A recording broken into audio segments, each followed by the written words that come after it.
Chapter 16. They were figures from a nightmare, warriors with silver bodies and lightning swords.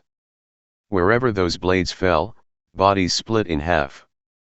There would be a clean moment when every severed organ and bone showed in the afternoon glare. Then vitality spewed into the sudden space. All went red and grotesque. Only the sword remained clean, darting down to notch cobblestone before rising to slay again. Jix reeled, clutching a fence post shorn by such a brilliant blade. After centuries of peace in Halcyon, there had been no need to apply new power stone technologies to warfare. It took a man like Yawgmoth to gaze into a crystal and see the potential for murder. An angry smile formed under Jix's bandages. He himself had used a power stone in attempted murder. He was the original innovator, and he could innovate again.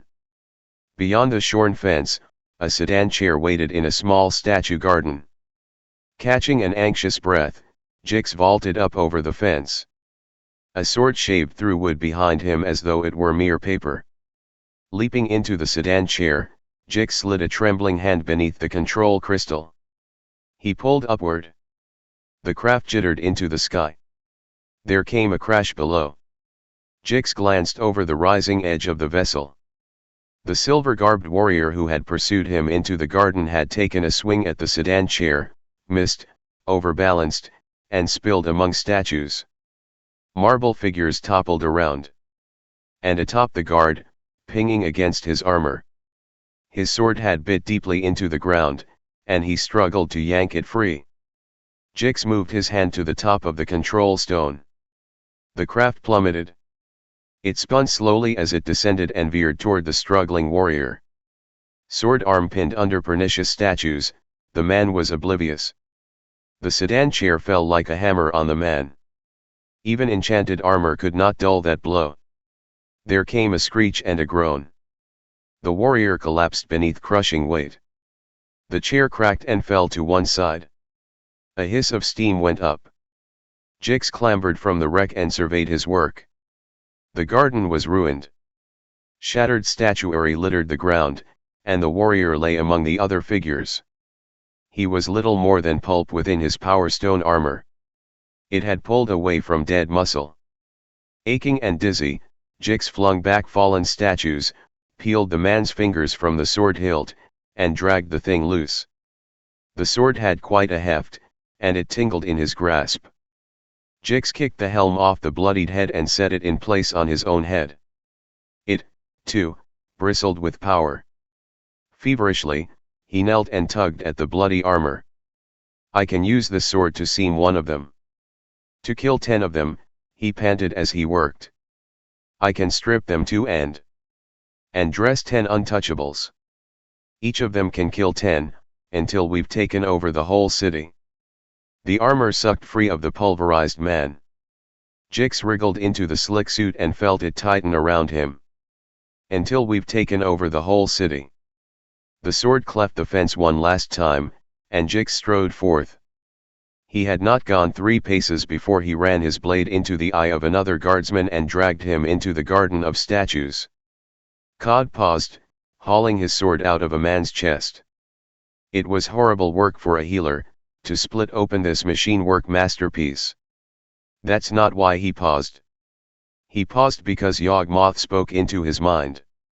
There are imposters among you. It was not so much the sensation of a voice but the tactile sense of one mind pressing upon another. Turn around. Look for legions. Do not trust everyone in armor. Some are untouchables. Some are the damned. He staggered, scanning the street. His company of 20 had been pursuing a group of untouchables through a granary. They had met little resistance until they had discovered a family holed up in one of the silos. The parents had fought like a pair of lions to give their children a chance to escape. The plan worked, and the young ones ran off while Cod clove their father in two. It was horrible work for a healer, but it was the will of Yawgmoth. Another healer staggered back from the fallen mother. He tapped his helm. The message must have been going out to all of them, all of the Halcyon warriors. Yes, there were 2 others, staring about themselves in shock, and a third who ran purposefully up behind his comrades. "No!" Cod shouted. He was too late. The two guards had begun to turn when the untouchable's sword flashed. Their heads leapt from the shoulders on a pair of crimson fountains. Their armor sucked away from their bodies even as those bodies fell, lifeless, to the ground. The untouchable crouched over them and plucked up the two swords. Cod arrived in the next moment. His own blade descended. It sliced through the untouchable's neck. There were 3 heads now on the ground, and 3 helms, and 3 oozing bodies.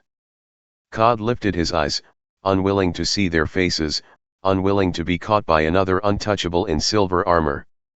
Destroy the armor, Cod. Destroy the helms. Yawgmoth's thoughts pressed on his mind. Do not let another untouchable claim them. As though it moved with a will of its own, Cod's sword lashed down, splitting 3 helms and 3 heads. It smashed down thrice more, cutting wide 3 breastplates and the hearts within. What about the swords? Cod found himself asking. Give them to citizens. Let them fight. Let them help you drive the damned back into their sewers. Now go, Cod.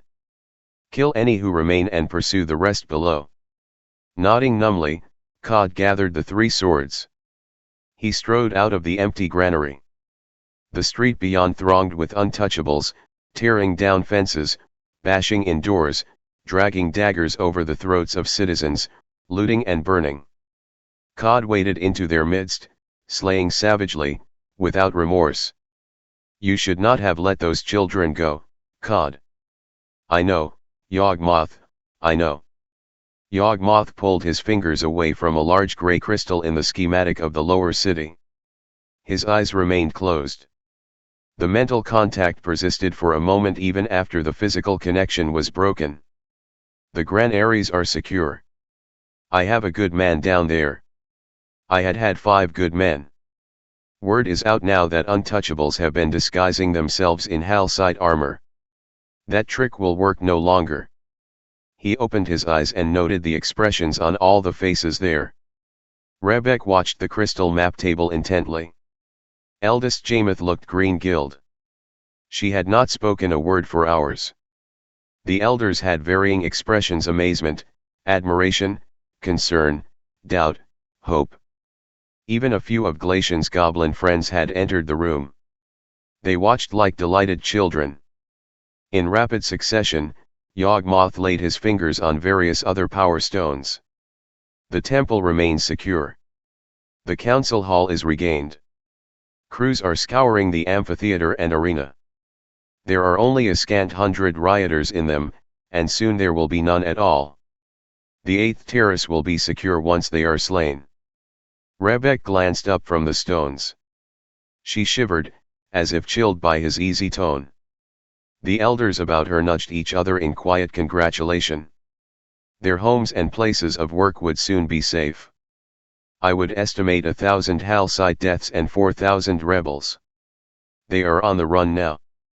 They know they cannot win or even survive.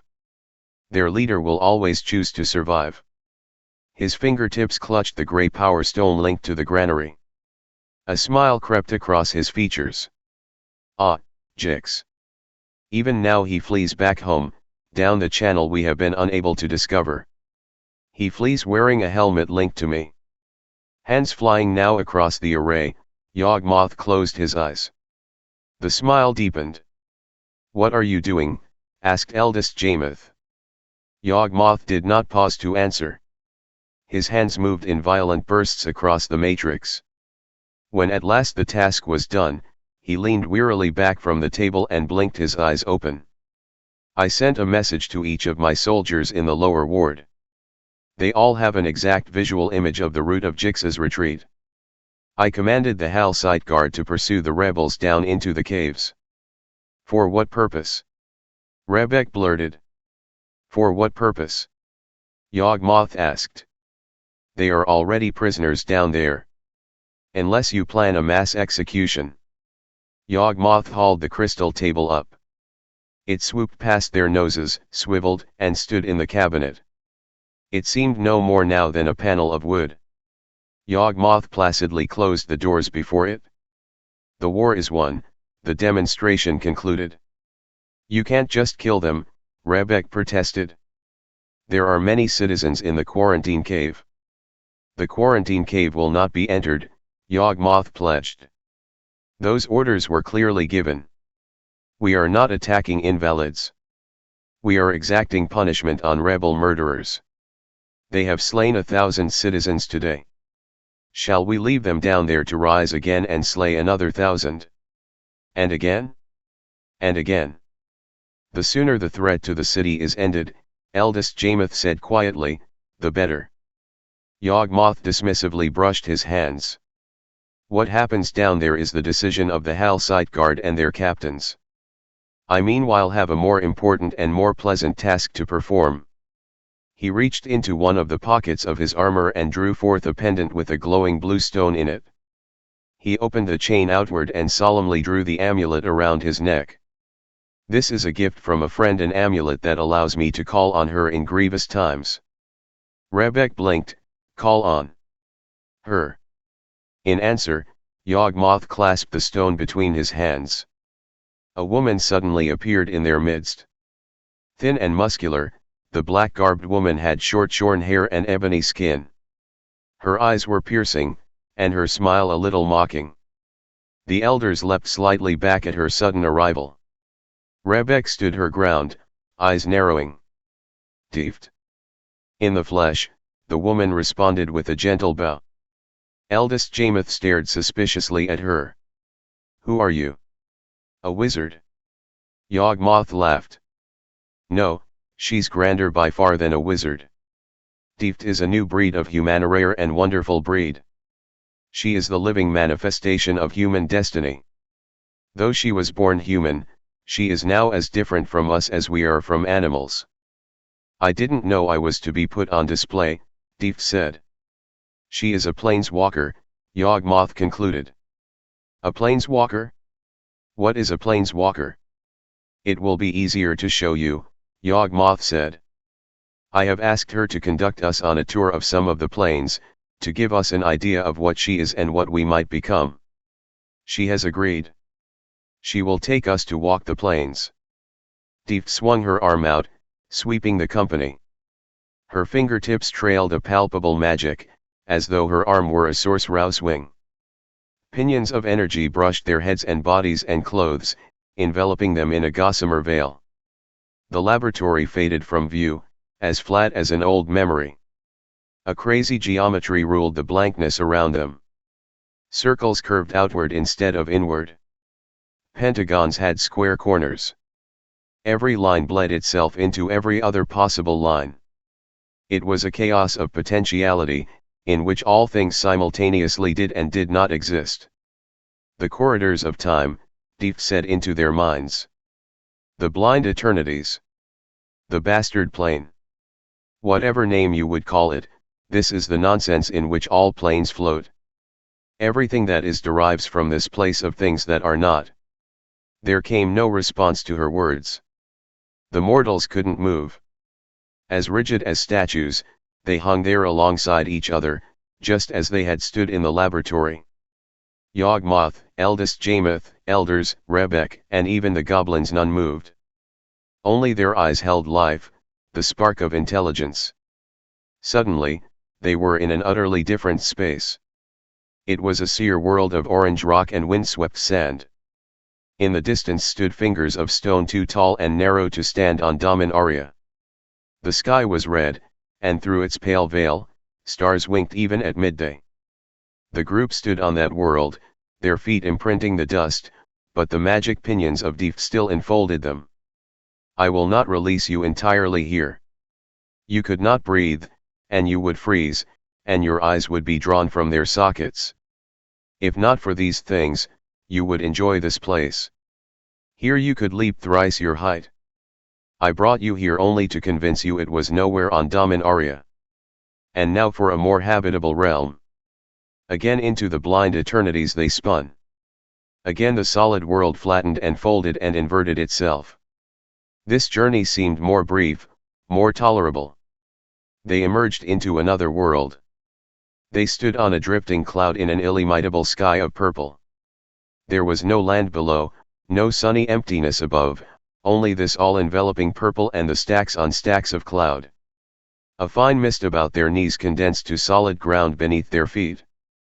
The final tracers of Deep's magic released them, and they could move, breathe, slump down in weak-kneed awe on the slowly transforming cloud.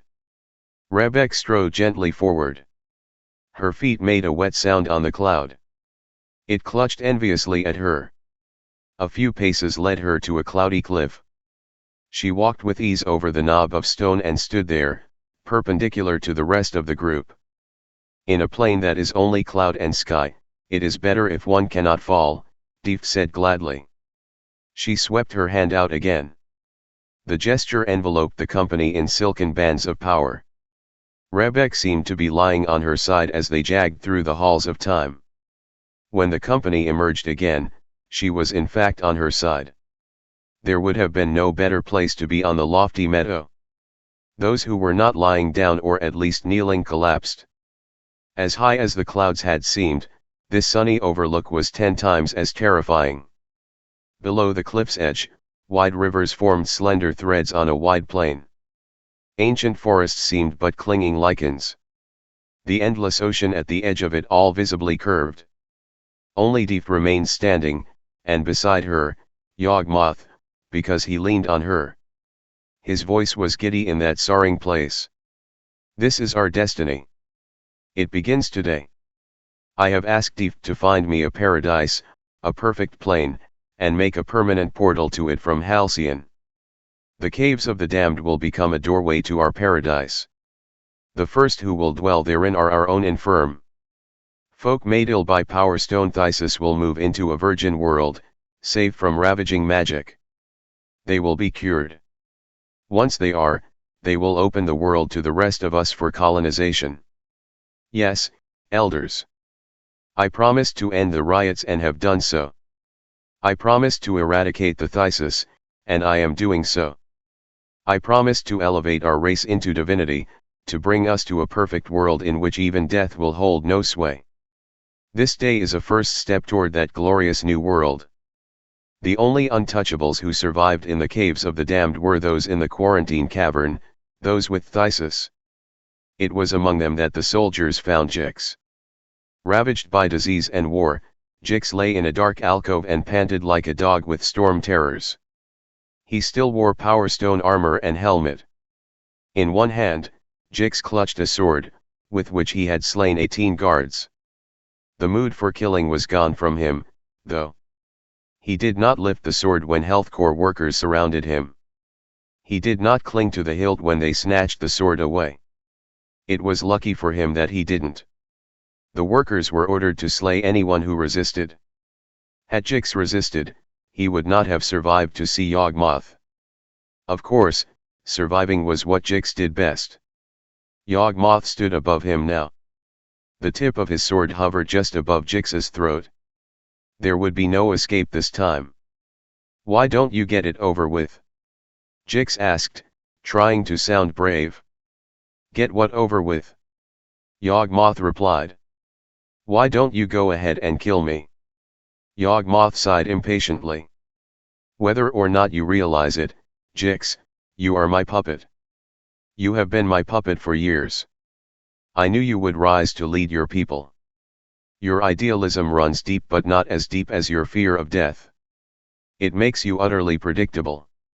Honesty, discipline, charisma, fear, these are your marionette strings. I have been pleased to pull them, but I have no more need of a puppet. Then why don't you go ahead and kill me? Jix shouted. A puppet, no, but a servant, yes. Like all of us, Jix, you must ascend to survive. You must climb out of your former skin, it is too small for you now. Take command of your strings. Vow your loyalty to me and live. If I am only a puppet, Jix growled, then why don't you just make me vow? Yawgmoth's eyes were as sharp as his sword. That is what I am doing. He stared a moment more and then snorted. This is tiresome. Yawgmoth raised his sword for the killing blow. Wait. I will swear it. I will serve you. Loyally. Forever. Yawgmoth strode through the caves of the damned among the dead. Health Corps workers tended them with wheelbarrows and meat hooks. They no doubt considered this a mass grave. Yawgmoth would change their opinion. He walked to a particular tunnel long and smooth in the bedrock. Deft had said such a site would be needed, surrounded in solid basalt. He walked through the tunnel, running his hands affectionately along the black stone. At its end lay a small chamber, what once had been the private residence of a lord among the damned. Here, just across this threshold, she would make a portal to paradise. Where others saw a mass grave, Yawgmoth saw the future.